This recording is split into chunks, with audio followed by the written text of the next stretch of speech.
저는 예수 믿어 구원받았습니다. 저는 예수 믿어 하나님 자녀 되었습니다. 저는 예수 믿어 천국 백성 되었습니다. 하나님이 주신 오늘 최선을 다해 살겠습니다. 말씀을 아멘으로 순종하겠습니다. 아멘. 그런 삶이 되기를 간절히 부탁을 드립니다. 지금 우리가 살아가고 있는 이 세상은 미래를 예측하기가 참 힘든 것 같아요.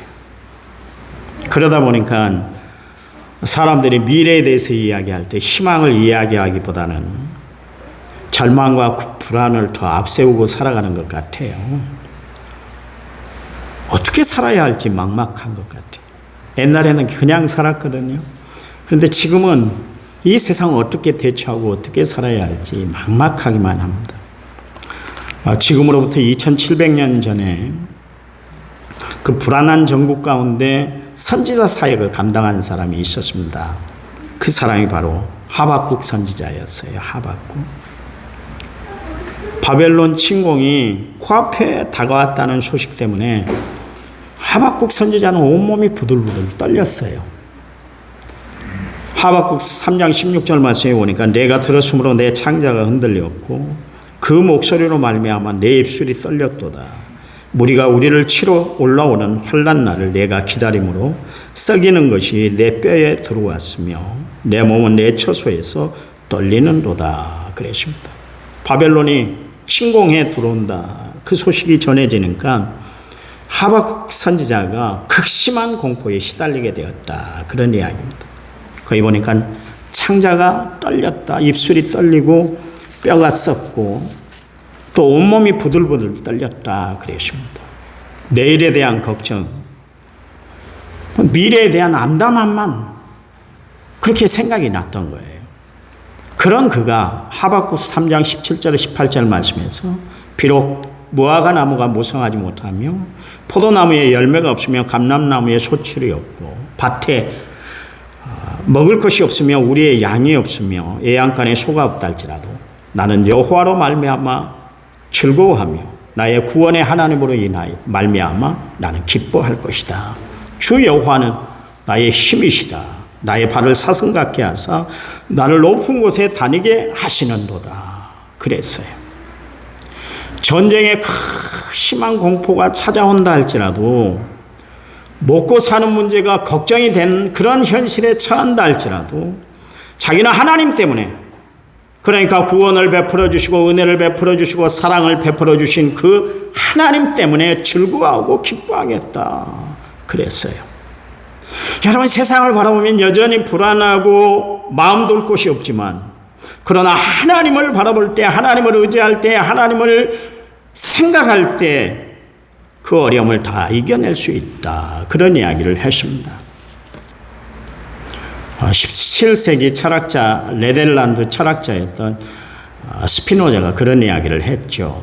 내일 지구가 멸망한다 할지라도 나는 오늘 한 그루의 사과나무를 심겠다. 그런 유명한 이야기를 했습니다. 이 말은 무슨 말이에요? 당장 내일 극심한 어려움이 온다 할지라도, 감당하기 힘든 그런 불안한 현실이 벌어진다 할지라도 결코 자기는 오늘을 살아가는데 희망을 포기하지 않겠다. 그렇게 이야기를 한 거예요. 여러분, 우리가 힘들고 어려운 가운데서도 하나님을 바라보면 하나님이 길을 열어주실 줄 믿으시기 바랍니다.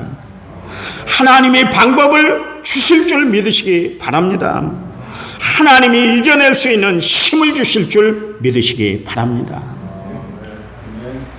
성경에 이런 나무가 있어서 여러분에게 소개를 하고자 합니다. 아브라함이 부엘세바에 에셀나무를 심었어요. 왜 아브라함이 그 부엘세바에서 에셀나무를 심었을까? 이스라엘에 흔히 볼 수 있는 무화과 나무나 또 로뎀나무, 또 다른 나무들이 참 많은데도 불구하고 그 항무지인 그 부엘세바에 에셀나무를 심었을까? 아브라함은 참으로 파란만장한 삶을 살았던 사람이죠. 75살 될 때 하나님의 부르심을 받았어요. 모든 것을 다 뒤로하고 하나님 말씀하신 대로 가나안 땅을 향해서 그가 이민을 갔습니다. 하나님의 약속의 말씀, 그 말씀 하나만 붙들고 가나안 땅에 갔지만 사실 가나안 땅은 아브라함이 살기는 너무나 척박한 땅이었습니다. 아브라함 당시에 이 가나안 땅은 돌도끼를 썼습니다. 그리고 빗살무늬 토기를 썼어요. 그러니까 돌을 깎아서 모든 도구를 만들어서 사용했던 지역이 가나안 지역이었습니다. 그런데 여러분이 잘 아시는 대로 아브라함의 고향이 어디냐면 티그리스 강 유프라테스 강이 흐르는 갈대아 우르에서 생활했던 사람이었습니다. 여러분이 잘 아신 바대로 세계 4대 문명 발생지 중에 가장 문명이 발달한 지역, 그곳에서 아브라함이 생활을 했었어요. 그 당시에 아브라함이 살던 당시에 갈대아 우르는 철기 문화가 발달을 했습니다. 그러니까 돌에서 쇠를 발견해야 되고 쇠를 그렇게 재련하는 그런 과학이 굉장히 발달한 지역에, 문명이 굉장히 발달한 지역에 살고 있었던 것이죠. 그런데 하나님이 가라 했던 가나안 땅은 아직 돌도끼를 쓰고 있었어요. 그러니 문명 차이가 굉장히 많이 차이가 난 것이었어요. 쉽게 말해서 요즘 말로 서울 강남에 살고 있는 사람, 그 사람을 저 시골 임실 후비진 곳으로 하나님이 부르셨다 그러면 쉽게 생각할 수가 있습니다. 여러분, 사람들은 살아갈 때 이왕 살 것 문명이 발달한 지역에 살기를 원합니다. 젊은 사람들이 다 서울로 올라가는 이유가 뭐예요? 그리고 문명의 혜택을 좀 제대로 받고 살고 싶다 그래서 다 서울로 올라가잖아요. 여러분, 일부러 전기도 안 들어오고 생활하는데 불편한 그런 시골 지역을 찾아 들어가는 사람이 거의 없습니다. 그러나 아브라함은 하나님의 명령이었기 때문에 그 말씀에 순종해서 고향 친척 아버지의 집을 떠나 하나님이 지시한 가나안 땅으로 갔습니다. 그런데 가나안 땅 가자마자 얼마 되지 않아서 그 땅에 기근이 들었어요. 그래서 아브라함은 가족들을 이끌고 애굽 땅으로 내려갈 수밖에 없었습니다. 거기에서 그의 아내 사라를 뺏길 뻔했었죠. 그런데 하나님의 도우심으로 인해서 사라를 데리고 왔고 다시금 가나안으로 돌아왔습니다. 그리고 나서는 조카 롯과 헤어지는 그런 아픈 사연이 그에게 있게 되셨습니다. 무엇보다도 아브라함을 가장 힘들게 했던 일은 뭐냐면 자식이 없는 아브라함에게 하나님이 자식을 주어 그 자손을 변창케 할 것이다, 번성케 할 것이다. 하나님이 약속을 주셨는데도 불구하고 이 말씀이 이루어질 기미가 보이질 않는 거예요. 그러던 그의 나이 100세가 되었을 때 하나님께서 웃음이라는 뜻의 이삭을 선물로 주셨던 것을 알 수가 있습니다. 그런데 이삭의 나이가 30살 됐을 때 아브라함의 집에 큰 잔치를 벌였습니다. 요즘 우리는 첫돌, 1년이 되면 돌잔치를 하잖아요. 그러나 이스라엘 사람들은 그렇게 하지 않습니다. 젖을 뗐을 때, 엄마 젖을 뗐을 때 그때에 우리가 하는 것처럼 돌잔치를 하는데요. 거의 한 30살 되면 아이들이 젖을 떼잖아요. 그때에 돌잔치를 하게 됐습니다. 어떤 경우에는 7살까지 젖을 빠는 애들도 있었습니다만 보통적으로 보면, 평균적으로 보면 30살 때 그렇게 젖을 떼게 되셨습니다. 이삭이 30살 될 때, 그때 젖을 뗄 때 이웃 주민들을 다 불렀어요. 성대하게 이 돌잔치를 하게 됐습니다. 아브라함은 큰 부자였기 때문에 또 이삭이 자신의 나이 100세에 낳은 아들이기 때문에 아마도 큰 잔치가 벌어졌을 거예요. 주변에 있는 많은 사람들을 다 불러놓고 그렇게 잔치를 했던 것이죠. 이렇게 큰 잔치가 벌어지고 있는데 가장 뒤편에서 큰 사건이 일어났습니다. 이삭보다 14년 전에 태어난 이복형이었던 이스마엘이 어린 이삭을 괴롭히는 사건이 있었어요. 그것을 사라가 봤어요. 자신이 늦게 낳았던 90세에 낳았던 아들 아닙니까? 그렇잖아요. 전혀 아이를 낳을 수 없을 것이라고 생각했는데 하나님이 기적으로 그의 태문을 열어주심으로 말미암아 낳았던 아들이 이삭인데 그 이삭이 이스마엘의 괴롭힘을 받고 있으니까 사라의 마음이 견딜 수가 없었던 거예요. 그래서 사라가 이삭을 괴롭힌 이스마엘하고 그의 어머니인 하갈을 내쫓도록 아브라함에게 이야기를 했습니다.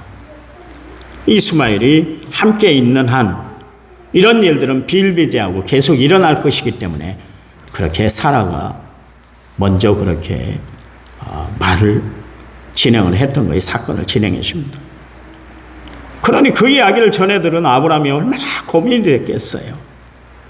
사라의 여종인 하갈을 통해서 낳은 아들이지만 그래도 자식은 자식이잖아요.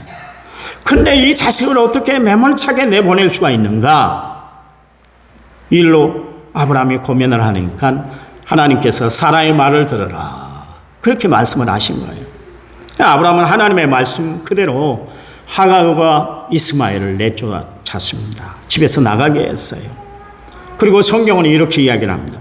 창세기 21장 14절 말씀에 아브라함이 아침에 일찍 일어나 떡과 물 한 가죽 부대를 가져다가 하갈의 어깨에 메어주고 그 아이 이스마엘을 데리고 가게 하니 하갈이 나가서 부엘세바 광야에서 방황하더라.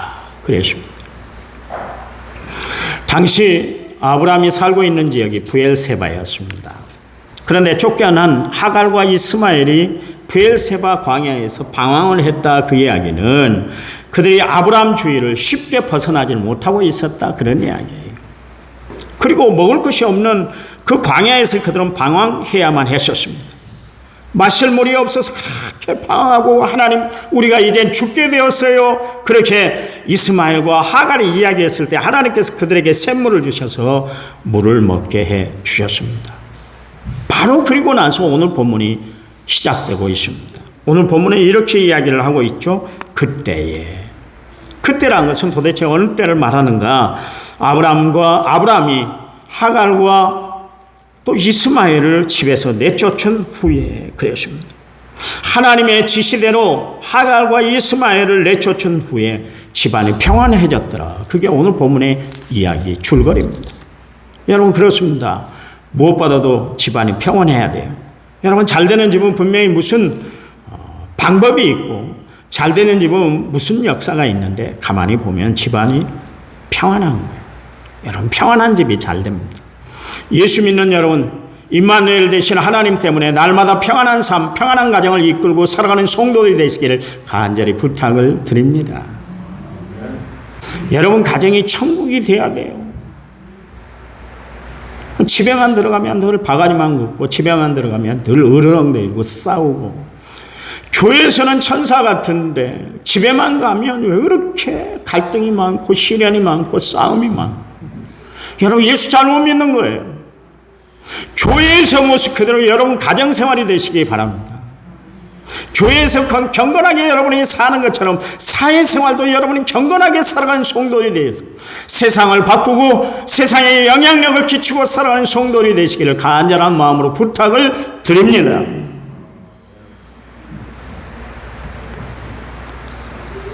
그래서 가하만사성이라는 이야기가 있잖아요. 집안이 평안해져야 되는 거예요. 오늘 아브라함 집안이 평안해지니까 아브라함에게 어떤 일이 벌어졌는가 보세요. 가정에 평화가 찾아오니까 어떤 일이 벌어졌는가. 그때에 누가 찾아왔냐면 아비멜렉과 군대 장관인 비골이 아브라함을 찾아왔어요. 여러분, 아비멜렉은 어떤 사람이냐면 그랄 사람입니다. 그랄 나라의 왕이었어요. 그와 관련된 이야기가 창세기 20장에 나오고 있는데요. 아브라함이 애굽에서 올라와서 이제 그랄 지역으로 갔잖아요. 그때 아브라함은 역시 마찬가지로 자기 아내 사라를 누이라고 그렇게 속여 먹었습니다. 그러자 그랄 왕이었던 아비멜렉이 사라를 자기 아내로 딱 데리고 가버린 거예요. 그랄 왕이 자기 아내로 데려가는데도 불구하고 아브라함은 한마디 말을 못하고 말았습니다. 그런데 하나님께서 꿈에 아비멜렉에게 나타나셔서 사라를 건드리지 말아라 그랬어요. 그리고 모든 사실을 확인한 아비멜렉이 사라에게 많은 돈을 주었고 아브라함을 불러놓고는 이야기합니다. 네가 어느 곳에 살든지 내가 그 지역을 내가 살 거주지로 그렇게 주겠다. 그렇게 혜택을 베풀어 줬습니다. 그러자 아브라함은 부엘세바를 선택해서 거기에 거처를 정하고 살게 되었습니다. 부엘세바는 이스라엘 나라의 가장 남단에 최남단에 속한 지역이에요. 경계 지역이에요. 그게 바로 네게브 사막에 있는 곳입니다. 아브라함은 그곳에 정착하면서 우물을 팠어요. 그런데 우물을 파니까 아비멜렉의 종들이 와서 그 우물을 뺏어서 가버린 거예요. 그런데도 아브라함은 아무런 대꾸를 하지 않았어요. 여러분, 사막에서 우물은 굉장히 중요한 것이에요. 생명 같은 거 아니겠습니까? 자기의 전 재산이나 마찬가지예요. 그만큼 중요한데도 불구하고 아브라함은 우물을 빼앗겼는데도 불구하고 아무런 저항을 하지 않았어요.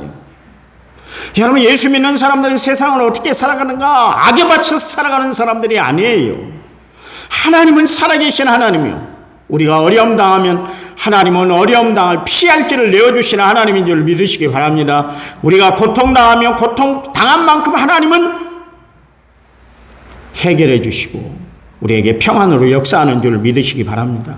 그러니 예수 믿는 사람들은 내 것이라고 움켜쥐고 아등바등 살 필요가 없는 거예요. 하나님 앞에 모든 것을 맡기고 살아가는 거예요. 그래서 주님이 우리에게 말씀하시잖아요. 너희의 행사를 주께 맡겨버리라. 그랬잖아요.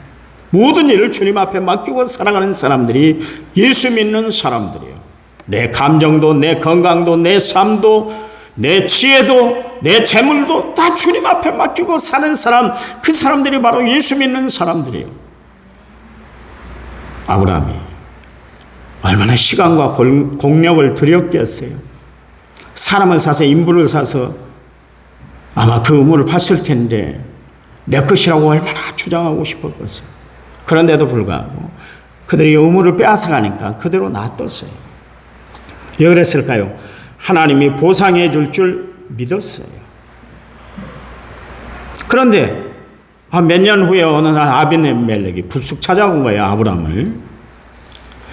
아비멜렉이 아브라함을 찾아온 것은 아마 아비멜렉 사건 이후에, 사라 사건 이후에 아브라함을 아마 주의 깊게 관찰을 했던 것 같아요. 그리고 결론을 내렸는데, 여러분, 창세기 21장 22절 말씀에 내가 무슨 일을 하든지 간에 하나님이 너와 함께 계신다 그랬습니다. 아비멜렉이 하나님의, 이 아브라함의, 하나님을 믿는 아브라함의 삶을 깊이 관찰해 봤더니 그 삶이 형통했더라, 그런 이야기입니다. 보세요. 아브라함이 형통했잖아요. 형통하면 누가 생각이 납니까? 요셉 형통했잖아요. 야곱 형통했잖아요. 그의 직접 아들 이삭을 봐보세요. 그의 농사를 지었는데 100배의 결실을 거두었다. 그래서 거부가 되는 형통의 축복을 누렸잖아요. 아브라함이 귀한 재산을 그의 가족들에게 물려줬는데 그게 뭐냐면 형통의 축복이에요. 오늘 예수 믿는 여러분, 하나님이 주신 축복을 자손 대대로 선물할 수 있는 믿음의 식구들이 다 되시기를 간절한 마음으로 부탁을 드립니다. 살펴보니까 아비멜렉이 모든 일이 잘 되는 거예요. 그러니까 아비멜렉이 가만히 생각하니까 이 사람이 하나님과 함께하기 때문에 이렇게 잘 되는구나 그랬어요. 그래서 아브라함과 평화조약을 맺기 위해서 그렇게 찾아왔어요. 평화조약을 맺으면 아브라함도 좋고 자기도 좋아질 것을 알고 그렇게 했던 것이죠. 그리고 평화조약을 맺은 그 장소를 아브라함이 뭐라고 그랬냐면 부엘세바다 그랬습니다. 여러분, 부엘세바라는 것은 맹세의 우물이라는 그런 뜻입니다. 그나라 왕 아비멜렉과 평화를 위한 맹세를 맺은 곳이기 때문에 그것 이름을 부엘세바다 그렇게 이름을 했다, 그런 이야기입니다. 그 다음에 봐보세요.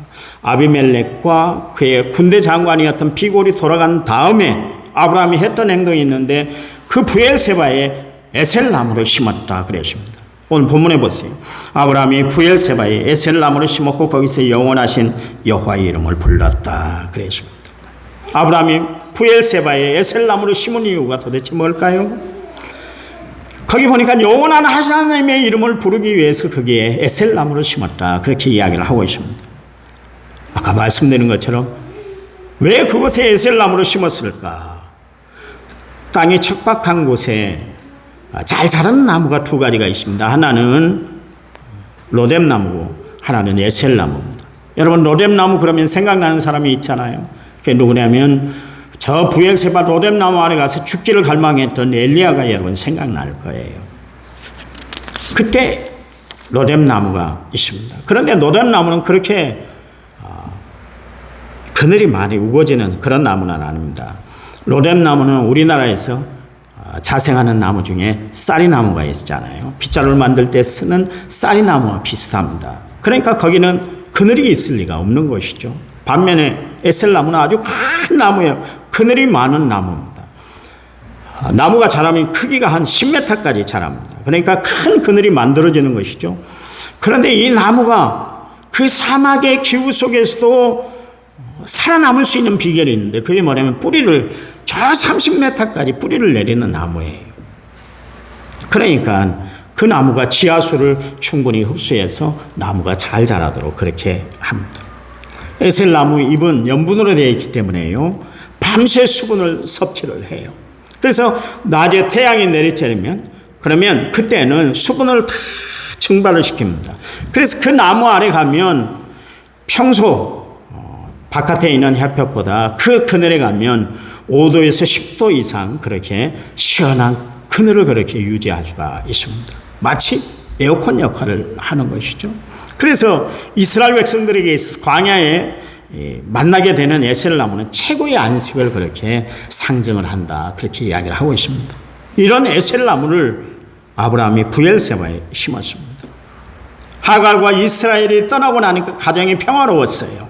그러나 아비멜렉과 평화 조약을 맺음으로 말미암아 대외적으로 또한 평화가 임하게 됐습니다.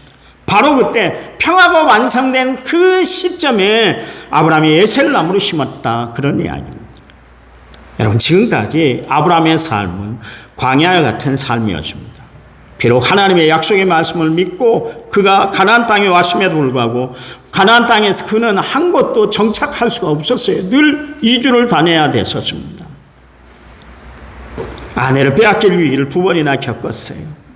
나그네의 삶을 살면서 참 마음에 한이 맺히는 그런 시간들을 보내야만 했었습니다. 그런데 드디어 부엘세바에 왔더니 그에게 평화가 깃들게 되었다. 그런 이야기입니다.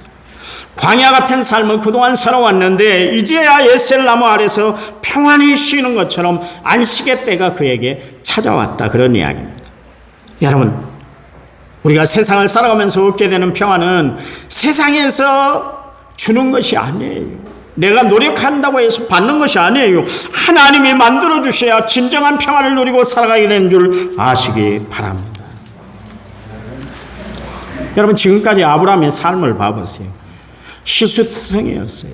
잘못 판단해서 참 어려움을 겪기도 했었습니다. 그런 삶의 결과 어떻게 됐습니까? 원전에는 떠돌이 생활을 해야만 했었잖아요. 그런데 이제야 참 평화가 찾아온 것이에요. 하나님이 그에게 주신 진정한 평화를 그가 부엘세바에서 누리게 되었다. 그런 이야기입니다. 그래서 그곳에다가 부엘세바 에셀나무를 심었다. 그런 이야기입니다.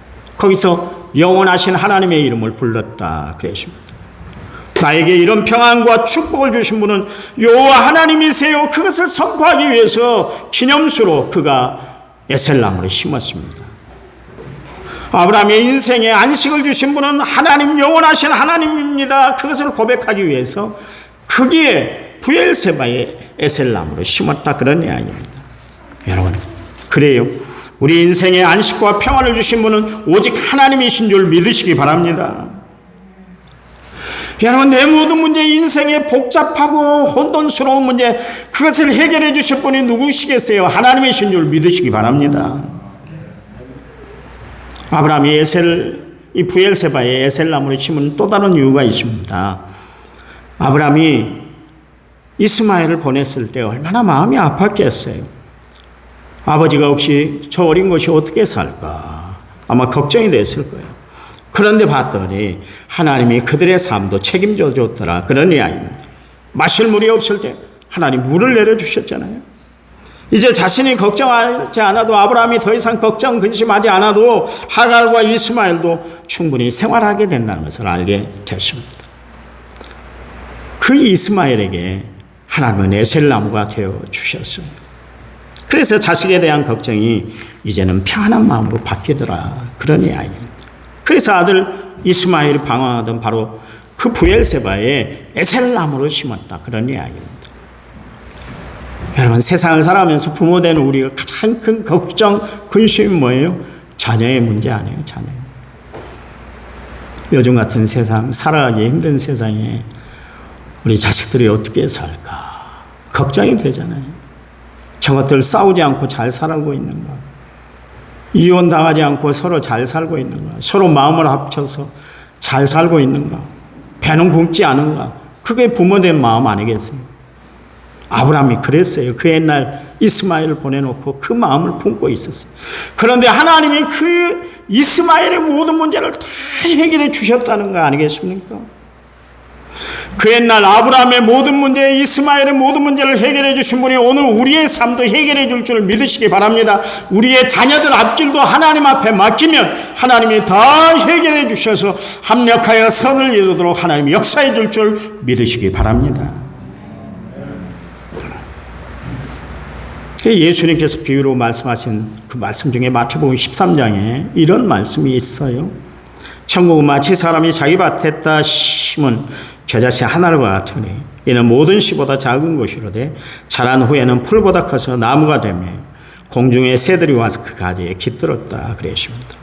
아브라함이 처음 브엘세바에 에셀나무를 심었을 때는 정말 그저 작은 한 그루의 나무일 뿐이었을 겁니다. 로뎀나무처럼 정말 보잘것없는 그런 나무로 자랐을 거예요.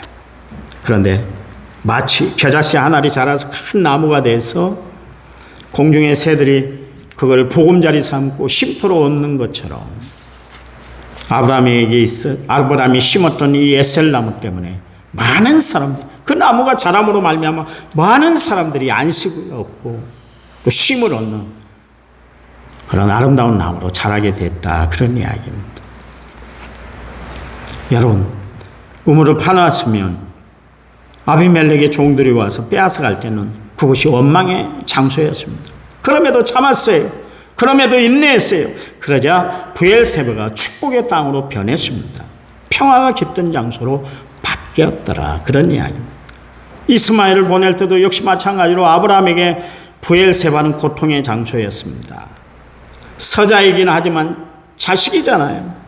그 쫓아내야 하는 그 부모의 마음이 얼마나 아팠겠어요. 평안할 리가 없었던 것이죠. 그런데 하나님이 그 모든 걱정거리를 다 제거해 주셨더라. 그래서 그의 마음이 평안해졌더라. 그래서 지금 브엘세바는 평강의 장소가 되었다, 그런 이야기입니다. 사실 아브라함이 그것을 브엘세바라고 부른다고 해서 여러분, 브엘세바가 사막에서 목초지로 풍성한 곳으로 바뀐 것이 아니에요. 여전히 그것은 사막입니다. 그러나 에셀나무를 심은 이후에는 달라졌어요. 에셀나무를 심기 전에는 변변한 그늘 하나 없는 사막일 뿐이었습니다. 그러나 에셀나무를 심은 후에는 그늘이 우거진 쉼의 장소가 되었다, 그런 이야기입니다. 에셀나무를 심었기 때문에 그것이 브엘세바가 된 것이 아니라 브엘세바였기 때문에 에셀나무를 심을 수가 있었다, 그런 이야기예요. 여러분, 우리의 삶에 하나님의 은혜가 경험되는 것이 브엘세바가 되는 줄 믿으시기 바랍니다. 환경이 바뀌어서 브엘세바가 아니라 사막과 같은 삶이라 할지라도 하나님의 은혜가 임하는 것이 브엘세바가 되는 줄 믿으시기 바랍니다. 하나님의 은혜를 깨닫는 바로 그 브엘세바에 우리도 에셀나무를 심어야 되는 거예요. 여러분, 우리 남은 성결교회가 이 시대의 에셀나무가 되어야 할 줄 믿습니다. 여러분의 가정, 여러분의 자녀들이 에셀나무가 되도록 여러분 힘을 다해 기도하는 성도들이 되시기 바랍니다.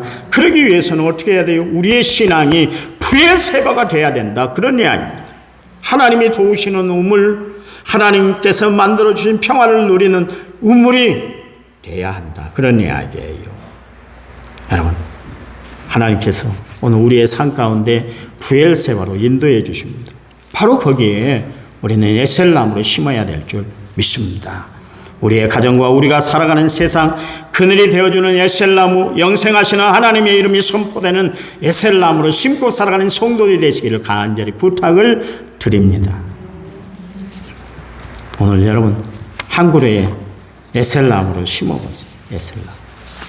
그래서 여러분 삶 가운데도 하나님의 은혜가 넘쳐나시기 바랍니다. 이 에셀나무라는 뜻이 무슨 뜻이냐면 에제르라는 뜻이 있습니다. 이 에제르라는 것은 돕는다 그런 뜻입니다. 에셀나무는 돕는 나무다 그런 이야기. 여러분 삶이 돕는 삶이 되시기 바랍니다. 주님은 우리에게 말씀하셨잖아요. 너희는 세상의 빛과 소금이다. 세상에 좋은 영향력, 선한 영향력을 비추고 사는 사람들이 예수 믿는 사람이 돼야 한다. 그런 이야기입니다. 하나님 감사합니다. 주를 소망하며 살아가는 저희들에게 힘과 용기와 은혜와 능력을 주시니 감사합니다. 우리의 삶은 여전히 척박한 곳에서 살고 있습니다. 그러나 그 브엘세바에 에셀나무를 심었던 아브라함, 그 내 에셀나무를 심음으로 말미암아 도움의 그늘이 되었던 것처럼 우리의 삶에 하나님의 도움의 손길이 함께해 주셔서 평안을 누리고 살아가는 저희들의 삶이 되도록 축복해 주시옵소서. 예수님 이름으로 기도했습니다. 아멘.